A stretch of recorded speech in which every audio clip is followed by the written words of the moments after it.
Il s'en est passé des choses ce week-end à Spa-Francorchamps, au Mans, au Portugal et même au circuit Paul Ricard.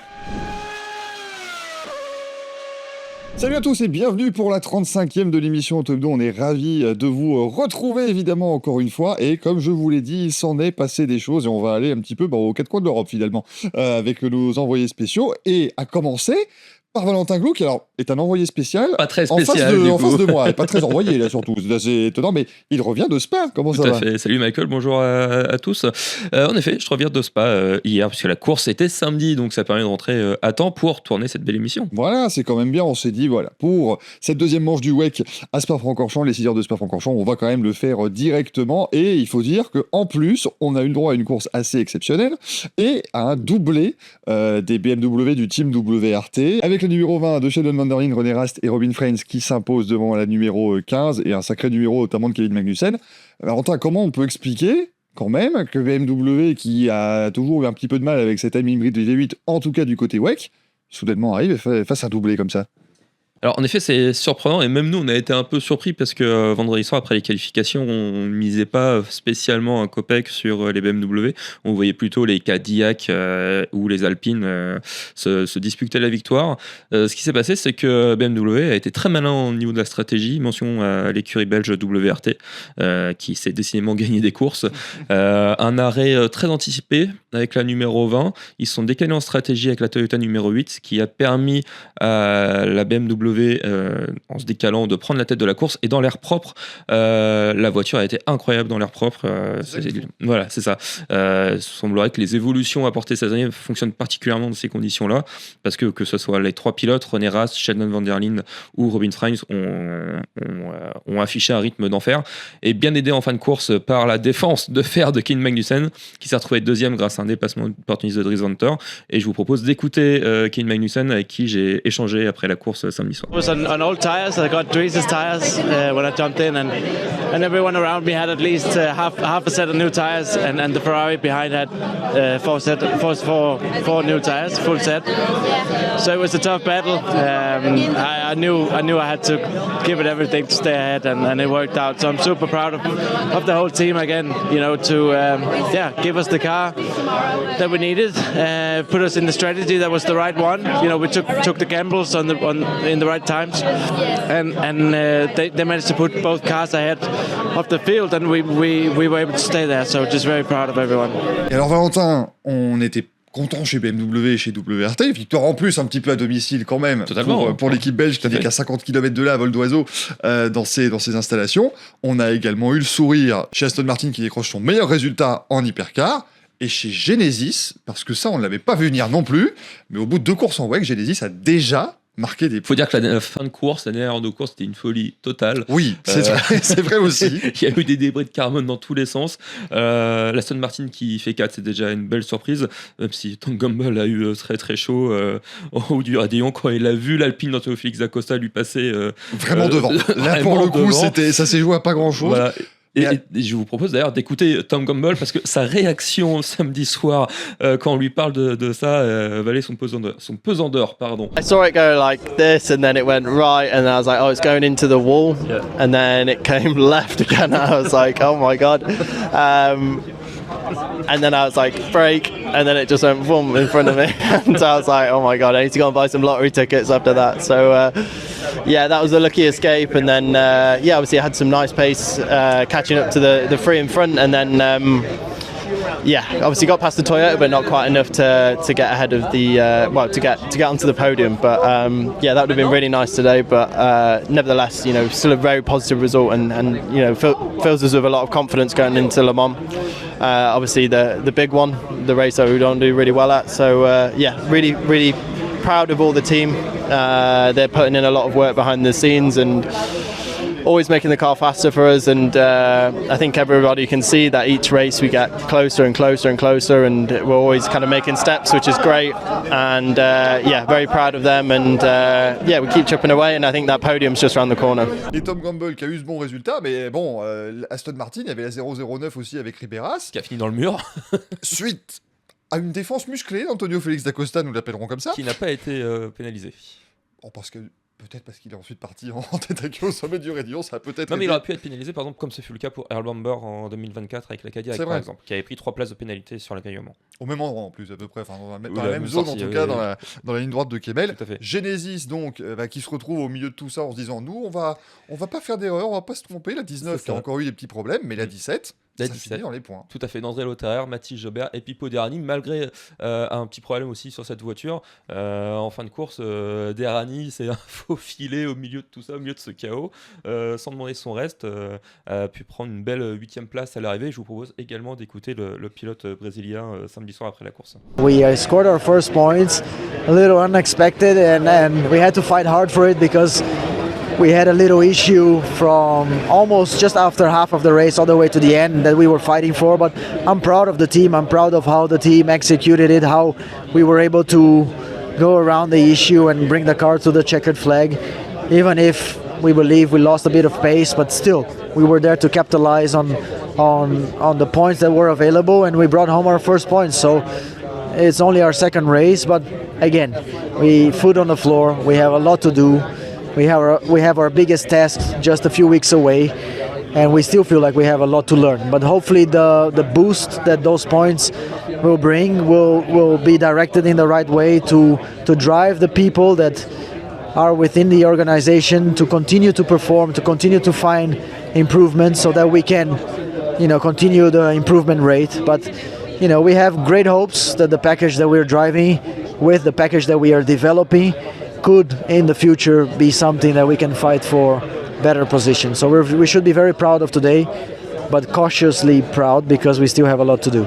On va parler évidemment, Valentin, des écuries françaises. Autant dire que vendredi après-midi, si le week-end s'arrêtait là, c'était formidable. La première pole position de la Peugeot 9X8 aux mains de Malte Jacobsen. Les deux Alpines aussi qui étaient présentes en hyperpole et l'autre Peugeot aussi, mais qui est un Et peu en plus deuxième loin. ligne, les deux Alpines. Et en deuxième ligne, voilà, 3 et 4 effectivement pour les deux. Disons que samedi, ça s'est un petit peu moins bien passé, malheureusement. Oui, alors, pendant longtemps, la Peugeot 94 de Loïc Duval, Matteo Jacobsen et Théo Pourchère, ainsi que l'Alpine 35 d'Antonio Félix Acosta, Charles Milesi et Ferdinand Hesburg étaient en liste tous les deux pour, on va dire, à minima un top 5, si ce n'est mieux dans certaines conditions de course. Malheureusement, aucune des deux ne finit dans les points. Alors, pour la 94...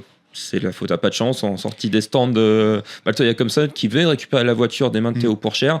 Quand il arrive au combe, il y a une Mercedes GT3 d'Iron Links conduite par Matteo Cressoni qui est en perdition totale, qui est en tête à queue. Et Jacobsen ne peut pas l'éviter. Et il nous l'a raconté également au micro d'Auto Hebdo samedi soir, les circonstances de cet accident. It was definitely not the race I expected following the qualifying yesterday and starting on pole position today, but unfortunately on my out lap I did a rouge. I was a bit more cautious than yesterday as I had a spin. But then I was warming my tires, braking into turn 5, had two GTs ahead of me, very chilled, quite relaxed.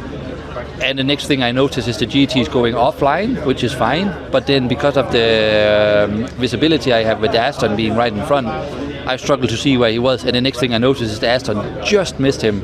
And then, there's just the block is road in front, or the road is blocked in front of me, and I had nowhere to go. Concernant Alpine, ça fait une course compliquée pour la 36 qui malheureusement n'a jamais été dans le bon timing en termes des neutralisations. Chaque fois elle s'est fait avoir et chaque fois les arrêts malheureusement au mauvais moment ou les neutralisations au mauvais moment qui l'ont fait chuter au classement. Quant à la 35, malheureusement en fin de course compliquée, hachée. Donc il y a cette manœuvre d'Antonio Félix Acosta sur Alex Riberas qui termine dans le mur qui était déjà litigieuse et peu de temps après il perd le contrôle au sommet du Raidillon. Il s'en sort très très bien parce que déjà d'une part, comme on l'a dit, il peut emporter avec Tom Gamble et après il va toucher le mur. Mais pas très fort finalement. Pas très fort, la voiture peut repartir, mais malheureusement il est à petite allure et le temps de faire un tour de Spa au ralenti pour rentrer dans les stands, faire les réparations, repartir. La voiture était hors d'ordre des points et les deux Alpines finissent 11e et 12e. L'honneur est sauf quand même chez les constructeurs français avec la 7e place de la 93, Peugeot 93 de Stoffel Van Dorn, Paul Di Resta et Nick Cassidy qui, sans qu'on l'ait vu du week-end, prend des points. Et a fait le meilleur tour en course. Quand même. Stoffel Van Dorn à domicile a fait le meilleur tour. Voilà. Donc voilà, au moins, il y aura eu de la joie chez les spectateurs belges qui étaient déjà très joyeux suite au doublé de WRT, évidemment. Alors bien sûr, on a encore des milliards d'autres choses que vous allez pouvoir voir, évidemment, dans le magazine Auto Hebdo de cette semaine, qui en plus est le guide des 24 heures du Mans. Donc là, si vous adorez l'endurance, vous aurez tout ce qu'il faut exactement. Et mon cher Michael, mention pour Garage 59. Qui gagne en GT3 après la désillusion d'Imola où ils avaient perdu la victoire à une demi-heure de la fin sans problème mécanique.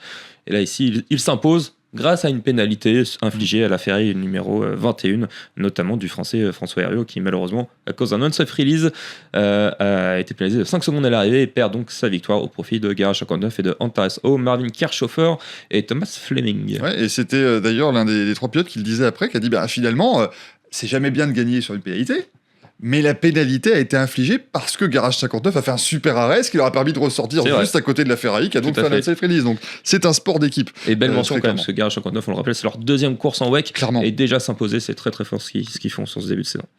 Merci Valentin, on va prendre la direction maintenant du Portugal. C'était le rallye du Portugal donc ce week-end. Victoire belge encore une fois, Thierry Neuville, Martin Villagueux qui s'impose. Première victoire de la saison donc pour la Hyundai i20. On va retrouver tout de suite Pierre Barret qui était évidemment sur place. Pierre, victoire de Thierry Neuville. C'est un peu en quelque sorte une revanche par rapport à la Croatie où il s'était aussi retrouvé en tête avant la power stage et il avait tout perdu. Cette fois-ci, il a tenu jusqu'au bout le pilote belge. Salut à tous, effectivement ce week-end on était du côté du rallye du Portugal, 6e manche du championnat du monde des rallyes. Il s'en est passé des choses, vous l'avez très certainement vu, aussi bien sur notre site internet que sur notre chaîne YouTube, que sur nos réseaux sociaux. On a cru jusqu'à ce dimanche matin à la 69e victoire de Sébastien Ogier, la 2e victoire consécutive avec Vincent Landais sur ce championnat du monde des rallyes. Et puis patatras, il y a eu cette crevaison effectivement qui a mis un terme aux espoirs de Sébastien Ogier. C'est Thierry Neuville et Martin Villagueux finalement qui se sont imposés. Énorme prestation du duo belge, les champions du monde 2024 que l'on n'attendait peut-être pas cette saison, capable de gagner une victoire à la régulière, surtout après la Croatie où ils sont passés à 3 fois rien de s'imposer. Il y a eu cette sortie de route dans la Power Stage, on s'en rappelle. Donc une très très belle prestation. Et puis ça nous permet aussi d'avoir une réflexion un petit peu plus générale quand même, parce que ce week-end le match c'était Ogier-Neuville comme aux grandes heures de ces dernières années du WRC. Alors on peut se demander quand même si les jeunes n'ont pas encore du pain sur la planche pour essayer de venir reprendre le leadership dans ce WRC. En tout cas, ils nous ont livré vraiment une très très belle prestation. Je vous propose qu'on écoute tout de suite Thierry Neuville. À Spa-Francorchamps, doublé de WRT alors que Peugeot avait fait la pole. Ici, vous gagnez, Thierry. Est-ce que vous avez jeté un sort aux Français là? C'est pas possible. Expliquez-nous ce qui s'est passé. Ouais, on pourrait le croire. En tout cas, c'est un bon week-end pour le sport automobile belge avec la belle victoire hier de WRT à Spa et puis nous ici ce week-end, mais aussi pour le groupe Hyundai avec Genesis hier qui marque ses premiers points. Donc ça tombe à pic. Ouais, c'est plutôt pas mal. Et puis cette casquette, elle est quand même un peu plus confortable que celle-là, non? Avec la place de premier. Elle est agréable à porter. Bon, c'est en tout cas une très bonne nouvelle pour vous pour la suite du championnat et évidemment, j'imagine la satisfaction que vous ressentez ce soir, Thierry, de vous être imposé ici au Portugal. Oui, clairement. Je pense qu'on avait surtout besoin de ramener cette première victoire aussi importante à l'équipe après. On le sait, nos déboires en Croatie. Donc ici, c'était extrêmement important pour nous de marquer le goal, surtout après les soucis de Sébastien Ogier. Il fallait en profiter, il fallait ramener la victoire, alors que c'était pas du tout évident. On nous annonçait vraiment la grosse drache à l'heure du départ de la Power Stage pour nous. Donc on avait une grosse crainte que la pluie allait nous handicaper pas mal dans la dernière spéciale, mais finalement...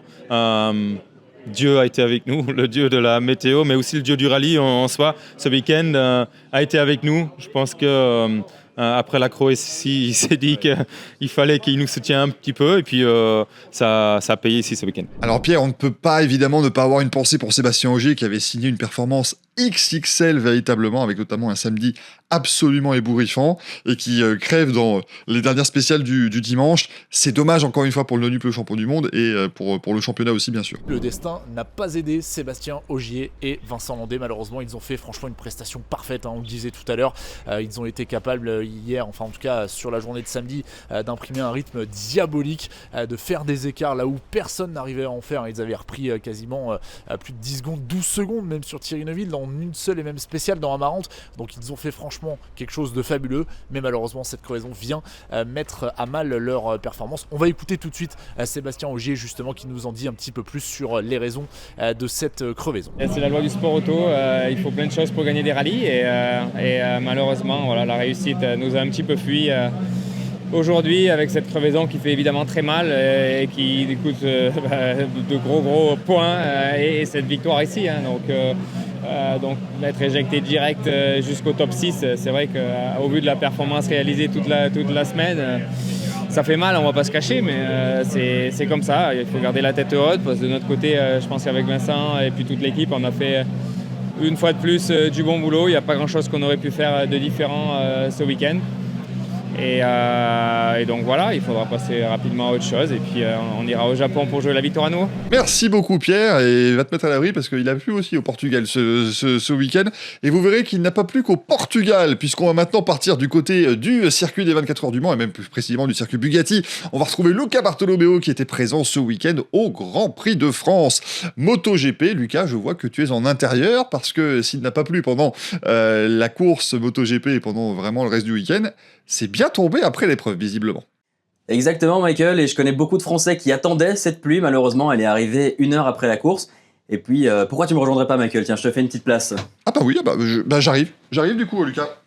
C'est vrai que finalement, oui, je me suis dit c'est pas mal Le Mans. On se dit voilà, le Grand Prix de France c'est pas mal. On était donc là évidemment tous les deux ce week-end pour Auto Hebdo pour voir un triplé Lucas d'Aprilia, tout simplement. La victoire de Jorge Martin devant Marco Bezzecchi et Ai Ogura. C'est quand même très rare qu'Aprilia réussisse à mettre ses 3 motos sur le podium.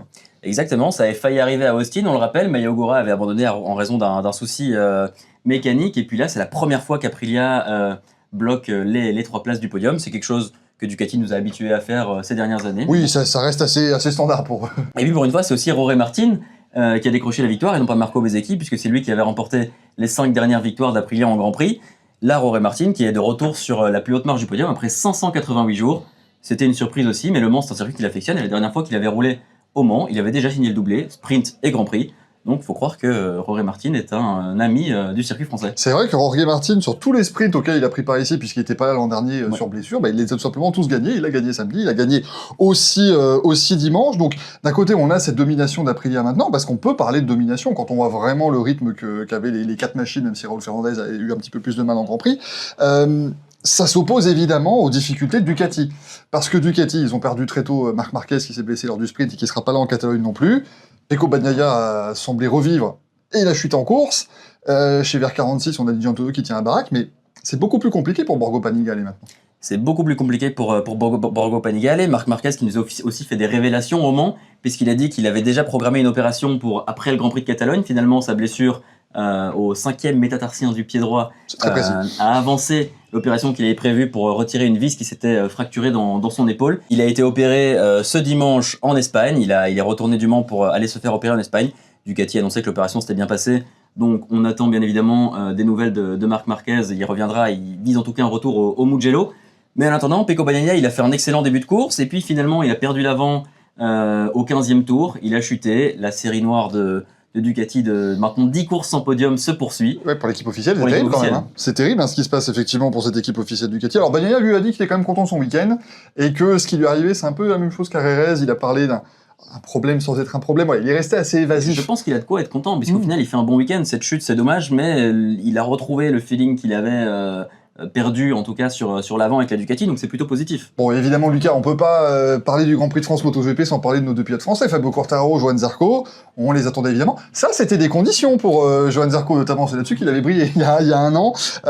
C'était plus compliqué pour le Canois cette année, même si... On voit les éclairs derrière nous, c'est pas exactement dans ces conditions qu'il avait brillé. Je pense que le départ aurait été retardé. Oui, je pense qu'il n'y aurait pas eu de Grand Prix, clairement. Là, il pleut vraiment très très fort derrière nous. Là, c'est un véritable orage. Je crois qu'il y avait des avis de tempête d'ailleurs sur la Sarthe ce week-end. Je pense que le retour va être très sympa. Mais donc, Johann, qui a eu un petit peu plus de mal, même si vendredi, meilleur temps des essais, on a cru que ça pouvait super bien marcher. Par contre, à l'opposé, Fabio Quartararo, qui lui est arrivé sans aucune ambition, en se disant que ça va être un week-end difficile, qui voulait juste profiter du peuple, on va dire, français qui était là, il finit 6e du Grand Prix, et ça s'est très bien passé sur la Yamaha. Voilà, Fabio Quartararo qui repartira du Mans sans le record du Tour, qui était battu par Marc Marquez en Q1, mais qui repartira avec quelques points importants, et je pense que c'est un week-end aussi encourageant pour Yamaha. Ils ont beaucoup travaillé sur l'électronique, sur différents aspects de la moto, pour comprendre aussi toutes les spécificités de cette nouvelle Yamaha V4. Et donc, on le rappelle, Le Mans, c'est un petit circuit, c'est aussi il n'y a pas de longue ligne droite, ça convient bien à Yamaha qui accuse encore un gros déficit en vitesse de pointe par rapport aux autres marques. Ce sera probablement pas le cas à Barcelone. Fabio Quartararo, qui nous disait d'ailleurs en débrief qu'à Barcelone, ce serait sans doute plus compliqué. Mais qui aime beaucoup le circuit, donc. Mais il aime beaucoup le circuit. Il aimerait peut-être faire un petit tour de magie, on verra. On verra. En tout cas, là, il nous a fait un tour de magie au Mans dont lui seul a le secret. Et une 6e place avec la Yamaha, son meilleur résultat le dimanche cette saison, c'était tout à fait inattendu. Ouais, clairement. Après, bon, voilà, Johann Zarco lui avait dit, il a essayé, en tout cas, de retrouver les bonnes sensations de vendredi. Ça s'est pas véritablement confirmé sur le reste du week-end. J'ai trouvé aussi que c'était très intéressant ce qu'il disait. Vous lirez tout ça évidemment sur autohebdo.fr.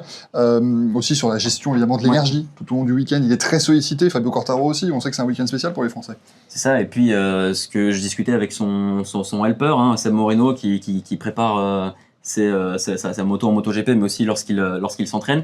Et il disait qu'ils n'avaient pas vraiment le temps de travailler, en tout cas lui, avec les data boys, de vraiment bosser le soir, tellement Johann Zarco est sollicité. Il y a énormément d'événements ici au Mans. Ça ne facilite pas le travail. Et puis, comme il le disait, il n'y a eu que des séances sur le sec ce week-end.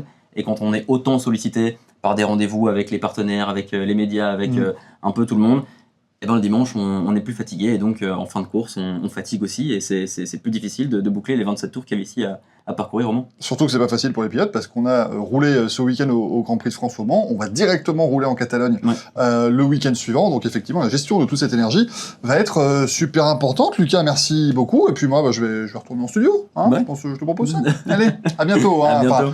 Enfin, tout de suite, du coup. Et la magie de la technique, évidemment, qui est là. Vous comprenez maintenant beaucoup mieux pourquoi je suis venu en polo auto aujourd'hui. Écoutez, voilà. Parce que c'était évidemment un duplex en temps réel. Autant vous dire que les 200 km pour aller au Mans étaient assez compliqués à pied. Et je vous l'ai dit, on fait le tour d'Europe, clairement, et on va partir maintenant du côté du circuit Paul Ricard, puisque ce week-end, c'était le Grand Prix de France historique, une nouvelle fois donc la grande fête de la Formule 1 en France, a réuni de nombreux pilotes et de nombreuses machines mythiques. Parmi les pilotes, on peut citer Alain Prost, Jacques Lafitte, Mika Hakkinen ou encore David Coulthard, qui ont participé à la fameuse démonstration Fast and Famous. On a pu voir Julien Febvre ou Stéphane De Groot également, qui ont piloté une Formule 1 de chez Benetton.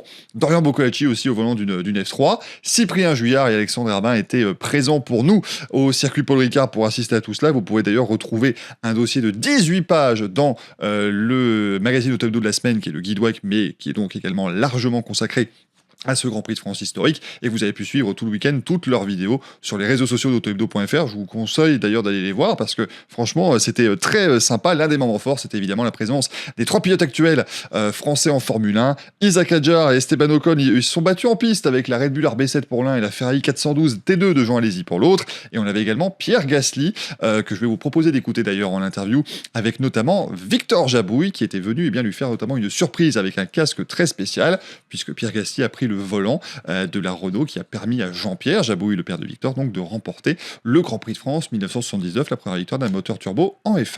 Bonjour à vous deux, bienvenue au Canal Grand Prix de France historique. Pierre, pour toi c'est une première, toi Victor t'étais là l'an dernier, mais vous vous retrouvez aujourd'hui autour d'un projet commun avec cette Renault de 1979, pilotée par ton père, première victoire aussi d'un moteur turbo et de Renault en Formule 1. Déjà on va parler un peu émotion, je sais que vous êtes des amis proches et que Pierre notamment t'as été là au moment du décès du papa de Victor, t'as été très proche pour lui et que ça lui faisait très plaisir, on en a parlé hier, de te voir au volant de la voiture. Pour toi qu'est-ce que ça représente ? Beaucoup d'émotions et voilà, un honneur de pouvoir rouler dans cette voiture du papa de Victor. Comme tu l'as expliqué, on est proches et voilà, un grand monsieur, vainqueur de Grand Prix en F1, vainqueur avec 7 voitures au Grand Prix de France à Dijon en 79 et de pouvoir être présent ici en France, voilà, au volant de cette voiture avec toute l'histoire qu'il y a avec cette voiture et notre histoire avec Victor, c'est juste quelque chose de très très spécial et de pouvoir faire ça devant un public français qui est vraiment en folie depuis qu'on est arrivé. C'est ma première édition et je dois dire que je suis vraiment impressionné et ça fait chaud au cœur de voir tout l'engouement derrière cet événement. Et toi Victor, qu'est-ce que ça te fait de voir Pierre prendre le volant de cette voiture ? Merci, c'est un plaisir. Je pense que autant pour les spectateurs qui puissent percevoir un pilote français avec une voiture française qui a marqué l'histoire aussi. Voiture française, écurie française, pneus français, enfin bref, on le sait tous. Mais franchement, plus personnellement, c'est fort pour ce moment. Bien sûr, l'année dernière, c'était de l'émotion, mais il y a une touche que cette année qui fait qu'il y a un truc. Je sais pas comment l'expliquer. C'est fort et je pense que ça va se marquer avec quelque chose que papa voulait que je fasse et qu'il a aperçu ce matin et auquel je suis très content qu'il puisse l'avoir en tout cas personnellement quelque part. Voilà. En plus, vous avez célébré ça avec un casque que vous avez fait tous les deux, qui est super beau et assez touchant. C'est quoi l'histoire derrière ce casque? Comment vous avez décidé de le faire? C'est surtout, j'ai laissé Victor prendre la place et puis avec quelque chose de personnel. Et du coup, mais en fait, Pierre, c'est une surprise. Je lui ai un peu, je lui ai pas dit en fait. Je suis arrivé ce matin, je lui ai donné le casque. On s'est accordé avec Guillaume, sa maman, enfin un peu tout le monde. Donc, papa, en fait, on se connaît depuis l'âge de nos 15 ans à peu près. On a un peu tout fait, on a bien rigolé.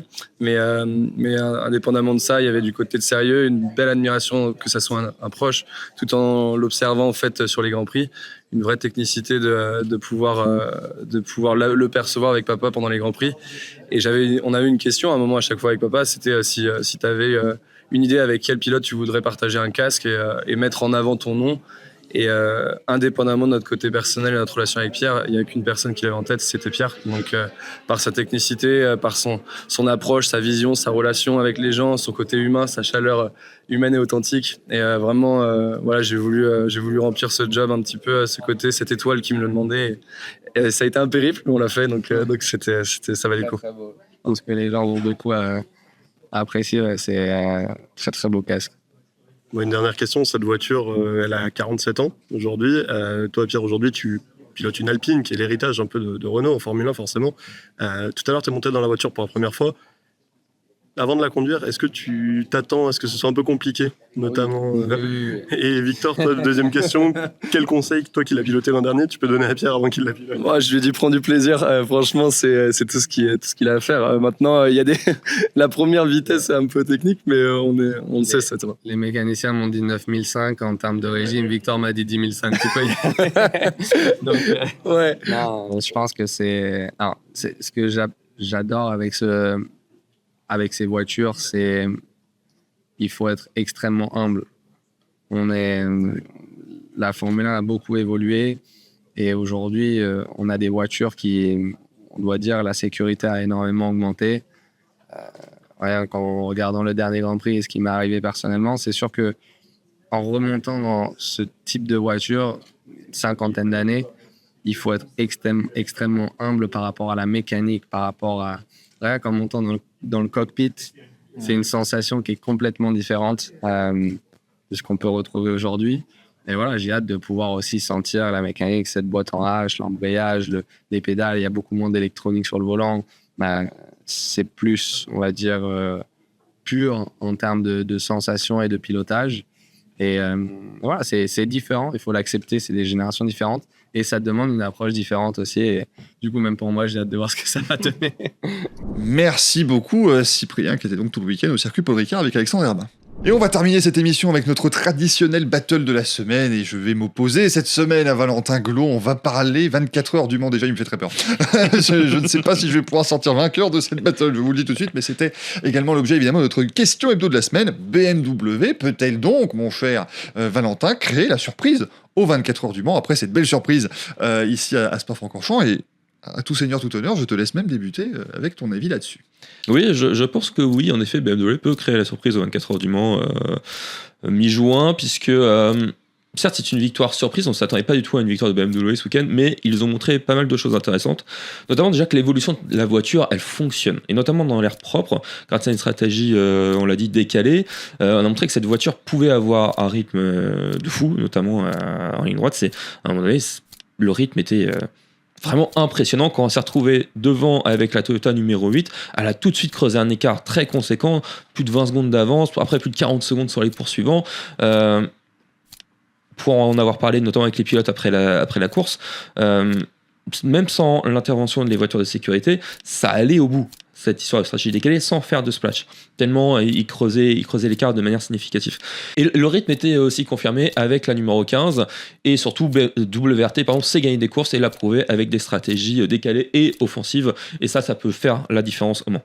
Superbe. Alors là, pour une première battle, Valentin Glot qui s'en sort en 59 secondes, je dis bravo, écoutez, j'applaudis, voilà, parce que là, franchement, c'est très fort. Merci. Maintenant, je drop le mic et je me casse. Voilà, mais maintenant, je vais pas vous mentir. Non, pour moi, BMW ne pourra pas créer la surprise aux 24 heures du Mans. Et quand je dis ça, c'est pas que je ne crois pas aux capacités des équipes de Vincent Voss et d'Andreas Ross, loin de là. Et effectivement, ils ont mis en place des bonnes équipes et ils ont une voiture qui s'est améliorée avec l'évolution. Maintenant, je pense qu'il y aura quand même, voilà, au Mans, sur 24 heures, avec d'autres systèmes de slow zone, avec tout ça, il y a peut-être parfois un petit peu moins de possibilités de pouvoir à ce point se décaler sur la stratégie que ce que ça a été le cas ici à Spa-Francorchamps. Ferrari et Toyota seront toujours extrêmement rapides, à mon avis, sur le circuit des 24 heures du Mans. Et puis, ça c'est presque plus de l'ordre de l'irrationnel. BMW, ces dernières années, au moment, il y a une sorte de petite schkoumoun quand même, hein, depuis le retour en catégorie raid. Et donc, voilà, on espère qu'ils vont pouvoir mettre à mal ce manque de chance. Et pourquoi pas terminer sur un podium, ce qui pourrait quand même être possible. Maintenant, je pense que ça va être un tout petit peu trop court pour la victoire pour BMW, mais ils vont être un peu plus dans le match. Voilà, bon, bah ça c'était notre avis. Valentin, on vous a posé évidemment la même question sur les réseaux sociaux d'Auto-Hebdo et sur autohebdo.fr. On a Kylian qui dit notamment qui ne pense pas qu'ils vont faire une surprise, mais les hypercars sont extrêmement proches, à part Genesis qui arrive évidemment, et encore... Ils ont montré ce week-end que ça pouvait bien marcher. Donc voilà, pour les 24 heures, il y aura de la bataille. Jean-Luc qui dit, si on considère tous les paramètres, je dirais non, malgré le grand respect que j'ai pour WRT. Toutefois, un podium est possible, donc il me rejoint un peu sur cet avis-là. Par contre, ce serait bien de ne pas prendre justement des avis qui vont dans ton sens. Écoute, rassure-toi, Stéphane dit que Le Mans c'est complètement différent, mais qu'il pourrait quand même y avoir des stratégies audacieuses et que voilà, il pourrait tirer la pack du jeu, mais que Toyota et Ferrari restent possiblement les favoris. Donc tu n'as pris que des avis qui vont dans ton sens, c'est très biaisé. Après, si vous allez regarder sur les commentaires, à part des avis qui écrivent oui, j'ai pas eu plus de... Il n'y a pas eu plus d'arguments. Étayez un petit peu comme ça, vous pouvez passer dans l'émission, mais... Tu seras ravi d'apprendre, Valentin, que à 52,5%, les internautes d'autobdo.fr disent oui. Donc ils vont dans ton sens finalement.